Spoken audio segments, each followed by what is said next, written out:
Video like जरूर कर लीजिए और ऐसे वीडियो लगातार फ्री में पाने के लिए चैनल को तुरंत सब्सक्राइब कर लीजिए और बेल आइकन को जरूर टैप कर लीजिए ताकि आगे भी सारे वीडियो आपको मिलते रहे। यूट्यूब में फॉलो करते हैं तो प्लीज ये वाला फ्री टेलीग्राम चैनल जरूर ज्वाइन कर लीजिएगा। सारे नोटिफिकेशन सारे अपडेट यहीं पे आते हैं, ध्यान रखिए। नमस्कार दोस्तों, स्वागत है आपका स्टडी फॉर एग्जाम्स में। दोस्तों, इस वीडियो में लोग 20 अगस्त 2026 का टॉप 20 करंट अफेयर देखेंगे और यह वीडियो आपके आगामी एग्जाम यूपीटीसी पेट 2026, SC RO, UPPSC RO, UPPC सहित आगामी जितने भी एग्जाम होने वाले हैं उन सभी के लिए बहुत ज़्यादा महत्वपूर्ण है। तो ये वीडियो शुरू करते हैं। देखते हैं आज का पहला प्रश्न लोग। आज का जो पहला प्रश्न है, 19 से 21 अगस्त 2026 तक सिंगापुर में आयोजित चौथी भारत सिंगापुर मंत्री स्तरीय गोलमेज सम्मेलन में भारत का प्रतिनिधित्व किसने किया? तो भारत का जो प्रतिनिधित्व किए हैं वह केंद्रीय मंत्री पीयूष गोयल ने किया है। इसका ए ऑप्शन सही है। बढ़ते हैं अगले क्वेश्चन की तरफ। अगला क्वेश्चन है, 20 अगस्त 2026 को तमिलनाडु के महाबलीपुरम में आयोजित होने वाली दक्षिण क्षेत्रीय परिषद की 31वीं बैठक की अध्यक्षता किसके द्वारा की जाएगी? तो इसकी अध्यक्षता जो है वह केंद्रीय गृह मंत्री अमित शाह के द्वारा की जाएगी। और यह जो बैठक है यह तमिलनाडु के महाबलीपुरम में आयोजित की गई। आप सभी देख पा रहे होंगे कि यह पीआईबी का नोट है। इसमें केंद्रीय गृह एवं सहकारिता मंत्री अमित शाह 20 अगस्त 2026 को महाबलीपुरम तमिलनाडु में दक्षिणी क्षेत्रीय परिषद की 31वीं बैठक की अध्यक्षता करेंगे। और दक्षिणी क्षेत्रीय परिषद में आंध्र प्रदेश, कर्नाटक, केरलम, तमिलनाडु, तेलंगाना राज्य और पुदुचेरी, अंडमान निकोबार द्वीप समूह एवं लक्षद्वीप संघ राज्य क्षेत्र जो है इसमें बैठक में शामिल होंगे। तो इसका सी ऑप्शन सही है। देखते हैं अगला प्रश्न लोग। अगला प्रश्न है, युवा मामले और खेल मंत्रालय द्वारा घोषित राष्ट्रीय खेल पुरस्कार 2025 के तहत कुल कितने खिलाड़ियों को प्रतिष्ठित अर्जुन पुरस्कार के लिए चुना गया है? तो कुल 17 खिलाड़ियों को अर्जुन पुरस्कार के लिए चुना गया है राष्ट्रीय खेल पुरस्कार 2025 में। इसके लिए अलग से एक डिटेल वीडियो आएगी, आप लोग उसको पूरा देख लीजिएगा क्योंकि यह एग्जाम के लिए जो है मोस्ट इंपॉर्टेंट क्वेश्चन है। यहाँ से क्वेश्चन जो है किसी ना किसी एग्जाम में जरूर बनता है। इसका एक डिटेल वीडियो लाएंगे जल्दी। तो इसका बी ऑप्शन सही है। बढ़ते अगले क्वेश्चन की तरफ। 17 खिलाड़ियों को। अगला प्रश्न है, देश के भीतर निम्नलिखित में से किस राज्य में नारियल की खेती का सबसे बड़ा क्षेत्र है? यानी क्षेत्रफल की दृष्टि से जो है सबसे बड़ा राज्य है जहां पर नारियल खेती की जाती है, जो लगभग 7.54 लाख हेक्टेयर में फैला है। तो केरल जो है, केरल में जो नारियल की खेती है वह सबसे बड़े क्षेत्र में उत्पादित किया जाता है नारियल। और भारत जो है नारियल उत्पादन के मामले में जो है विश्व में पहले स्थान पर है, लेकिन क्षेत्रफल में, कृषि क्षेत्रफल में तीसरे स्थान पर है, जो वैश्विक कुल क्रमशः 31.24% और यानी उत्पादन में जो है भारत का जो प्रतिशत है वह 31% है। दुनिया के कुल नारियल उत्पादन में भारत का जो योगदान है वह 31% है। और बात करें देश में नारियल की खेती की, तो केरल में जो है सबसे ज़्यादा क्षेत्र पर खेती होती है, लेकिन उत्पादन में जो है सबसे ज़्यादा उत्पादन जो होता है वह तमिलनाडु में होता है। आप लोग ध्यान दीजिए इस चीज़ को कि सबसे ज़्यादा नारियल जो है वह उत्पादन तमिलनाडु में होता है, लेकिन सबसे ज़्यादा क्षेत्र पर जो खेती होती है नारियल की वह केरल में होती है। तो इसका डी ऑप्शन सही है। बढ़ते अगले क्वेश्चन की तरफ। भारतीय स्पर्धा आयोग ने टाटा स्टील लिमिटेड द्वारा TM international logistics limited TMILL की कितने प्रतिशत इक्विटी शेयरधारिता के अधिग्रहण को मंजूरी दिया है? तो 30%। टाटा जो है यह TMILL में जो है 23% की जो है हिस्सेदारी का अधिग्रहण किया है। इसका सी ऑप्शन सही है। 17 से 23 अगस्त 2026 तक नई दिल्ली में बैडमिंटन वर्ल्ड चैंपियनशिप का कौन सा संस्करण आयोजित किया जाएगा, जिसका पिछला संस्करण 2025 में पेरिस में हुआ था? यह इसका 30वां संस्करण है। 30वां संस्करण आयोजित किया जाएगा वर्ल्ड बैडमिंटन चैंपियनशिप 2026। यह नई दिल्ली में आयोजित की जाएगी।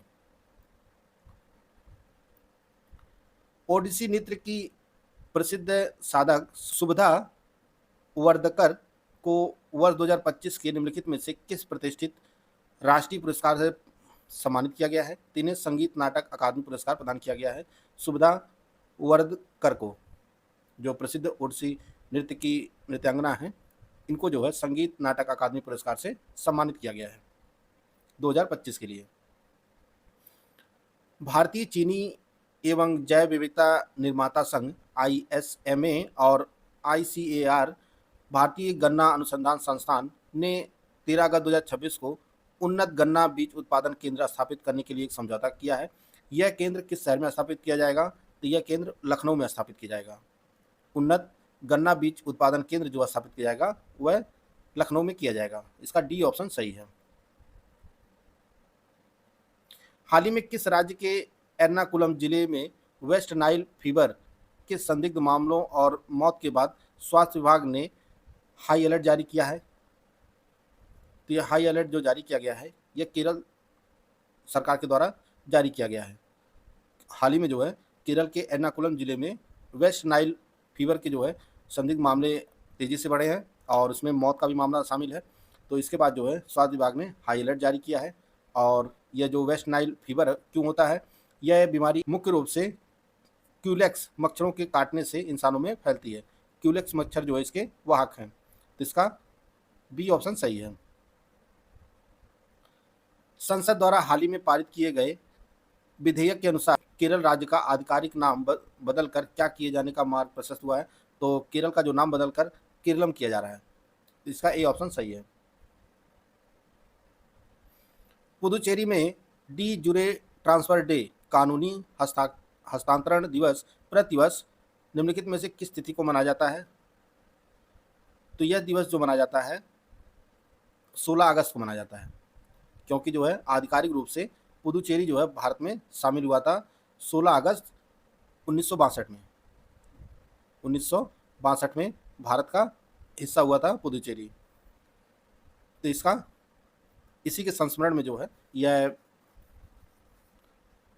कानूनी हस्तांतरण दिवस पुदुचेरी में मनाया जाता है। दोस्तों, अगर आप UPSSC पेट 2026 की कंप्लीट तैयारी करना चाहते हैं तो आपके लिए कंप्लीट स्टडी मटेरियल का बैच लॉन्च किया गया है। इसमें आपको कंप्लीट स्टडी मटेरियल दिया जाएगा, रिकॉर्डेड वीडियो क्लासेस दी जाएंगी, साथ में 2000 क्वेश्चन की जो है पेड क्विज कराई जाएगी, 25 टेस्ट सीरीज दी जाएगी जिसमें 15 सेक्शनल होगा, 10 फुल लेंथ होगा और इतना सब कुछ मिलेगा आपको सिर्फ 499 रुपये में। करना क्या, आपको प्ले स्टोर से ज्ञान सर एजुकेशन ऐप को इंस्टॉल करना है और उसमें जो पेट का बैच है वहाँ से आप 499 रुपये पे करके बैच से जुड़ सकते हैं और आप अपनी तैयारी को बेहतर कर सकते हैं। अगस्त 2026 तक देश में स्थापित इलेक्ट्रॉनिक वाहन EV चार्जिंग स्टेशनों की संख्या के मामले में कौन सा राज्य देश में पहले स्थान पर है? तो महाराष्ट्र पहले स्थान पर है, दूसरे स्थान पर जो है कर्नाटक है। भारतीय अंतरिक्ष अनुसंधान संगठन इसरो ने 15 अगस्त 2026 को कौन सा स्थापना दिवस मनाया अपना? तो इसने अपना 57वां स्थापना दिवस मनाया है। इसरो का 57वां स्थापना दिवस मनाया गया है और इसकी स्थापना 15 अगस्त 1969 में हुई थी। इसरो की स्थापना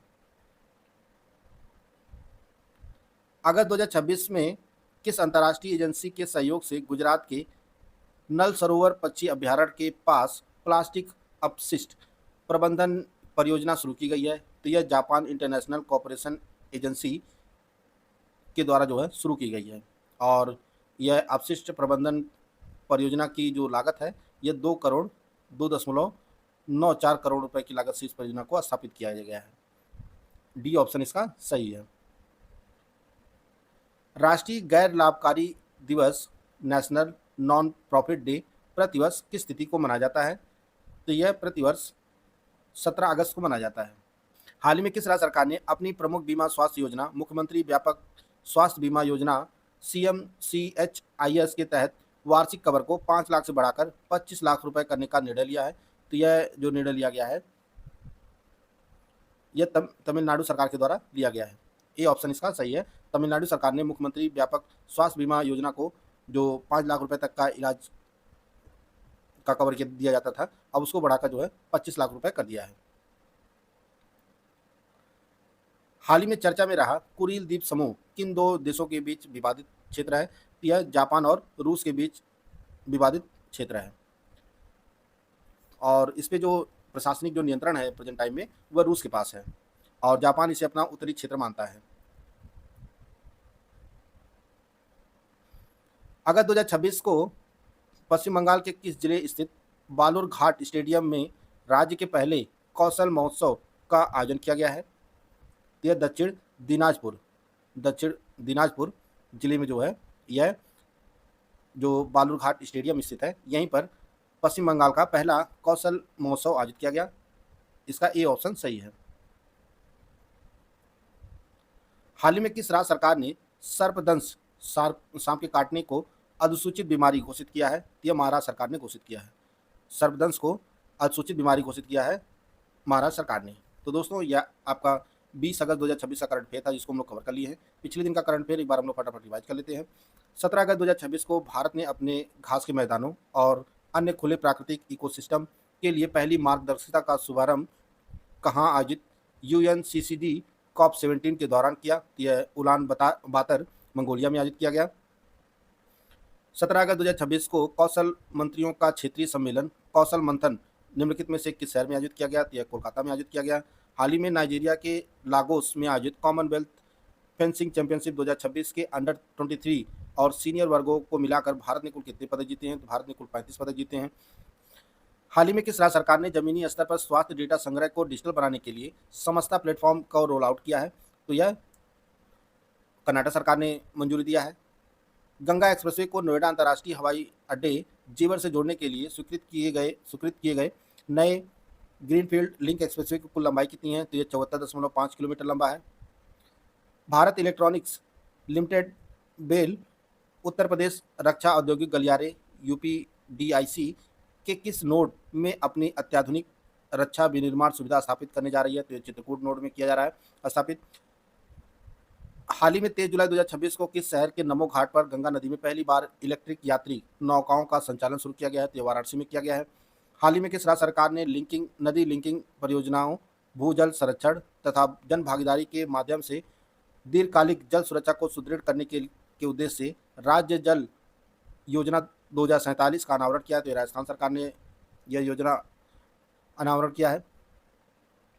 हाल ही में किस संस्थान ने भारत के गहरे समुद्र की मछली जैव विविधता का राष्ट्रीय डिजिटल भंडार तैयार करने के लिए deep data mobile application launch किया है? तो यह भारतीय कृषि अनुसंधान परिषद, केंद्रीय समुद्री मत्स्यिकी अनुसंधान संस्थान CICR CMFRI के द्वारा लॉन्च किया गया है deep data mobile application. Bharat का पहला टेलीकॉम मैन्युफैक्चरिंग जोन निम्नलिखित में से किस शहर में स्थापित किया जा रहा है? तो यह मध्य प्रदेश के ग्वालियर में स्थापित किया जा रहा है। उत्तर प्रदेश के सभी 75 जिलों में डेयरी कॉन्क्लेव का आयोजन किस विभाग के स्वर्ण जयंती के अवसर पर किया जा रहा है? तो यह दुग्धशाला विकास विभाग के स्वर्ण जयंती के अवसर पर जो है सभी 75 जिलों में डेयरी कॉन्क्लेव 2026 का आयोजन किया जा रहा है। उत्तर प्रदेश के किस जिले में उच्च जोखिम वाली हाई रिस्क गर्भवती महिलाओं की समय पर पहचान कर उन्हें सुरक्षित रेफर करने के लिए मातृत्व सेवा पायलट प्रोजेक्ट शुरू किया गया है? तो गोरखपुर से शुरू किया गया है। 11 से 13 अगस्त 2026 को India bio energy and tech expo का आयोजन उत्तर प्रदेश के किस शहर में किया जा रहा है? तो ग्रेटर नोएडा में आयोजित किया जा रहा है। चीनी अंतरिक्ष यात्रियों ने 5 अगस्त 2026 को किस अंतरिक्ष मिशन के तहत तियांगोंग अंतरिक्ष स्टेशन पर कक्षा में उगाई गई चावल की पहली फसल की कटाई किया है? तो यह सेंझोउ 23 मिशन के तहत किया गया है। ऑपरेशन त्रिशूल के तहत केंद्रीय जांच एजेंसियों ने पिछले कितने वर्षों में 36 देशों से कुल कितने भगोड़े अपराधियों को वापस लाने में सफलता प्राप्त की है? तो पिछले 7 वर्षों में 274 अपराधी लाए गए हैं। भारत का पहला उद्योग अकादमिक कार्यक्रम अनुज्ञान परमाणु प्रौद्योगिकी अभिन्यास कार्यक्रम NTOP जो 3 अगस्त 2026 को लॉन्च किया गया है, किस संस्थान द्वारा crimson energy expert private limited के सहयोग से शुरू किया गया है? तो यह IIT हैदराबाद के द्वारा शुरू किया गया है। भारतीय डाक विभाग ने 3 अगस्त 2026 को किस प्रसिद्ध कलाकार, मूर्तिकार और वास्तुकार की जन्मशती के अवसर पर एक स्मारक डाक टिकट जारी किया है? तो सतीश गुजराल की जन्मशती पर जो है यह डाक टिकट जारी किया गया है। हाल ही में गृह मंत्रालय ने वर्ष 2026 से 2031 के लिए राज्य आपदा प्रतिक्रिया कोष SDRF और NDRF के परिचालन निर्देशों में किन 2 नई प्राकृतिक आपदाओं को शामिल किया है? तो यह हीट वेव यानी लू और आकाशीय बिजली को शामिल किया है। देश के 80वें स्वतंत्रता दिवस के अवसर पर आयोजित अपनी तरह के पहले वैश्विक अभियान सूर्यपथ तिरंगा की शुरुआत किस देश के भारतीय मिशन से शुरू हुई? तो यह फिजी के सुआ से शुरू हुई है। अगस्त 2026 के अवसर पर गृह मंत्रालय द्वारा कुल कितने कर्मियों के लिए वीरता एवं सेवा पदकों की घोषणा की गई है? तो 1057 कर्मियों के लिए जो है यह पदकों की घोषणा की गई है। तो दोस्तों ये आज का करंट अफेयर था जिसको हम लोग कवर कर लिए हैं। वीडियो आपको अच्छा लगे तो लाइक कर सकते हैं, चैनल को सब्सक्राइब कर लीजिए। मिलते हैं नेक्स्ट वीडियो में, तब तक के लिए जय हिंद, जय भारत।